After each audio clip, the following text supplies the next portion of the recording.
di makom bake nyata tempat pergumulan jalmi-jalmi. Lanjut eta Siti Aisyah, Siti Fatimah, Sayyidina Ali, Hasan sareng Husain kasebutkeun makom bake ternyata dirinya ningali hiji cahaya. Ningali hiji cahaya saha gini dirinya Rasulullah sujud cahaya sujud Rasul di eta pakempakan nepi ka nimbulkeun sujud teh cahayaan Rasul bari ngadoa teh kumaha tu'adibuhu fa innahu ibaduka wa in tagfir lahum fa innaka antal azizul hakim.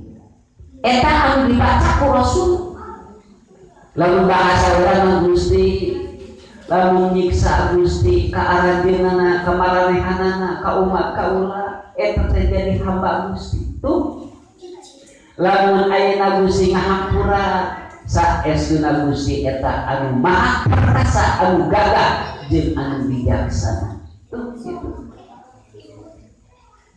Eta Siti Fatimah jeung Siti Aisyah lajeng sumpi bari naros ya Rasul aya naon ieu teh nah lungsur wahyu ti Gusti Allah kalangungan malaikat Jibril atawa naon atanapi aya musuh sumpi musuh itu saur Siti Fatimah nyata naroskeun ka Rasulullah.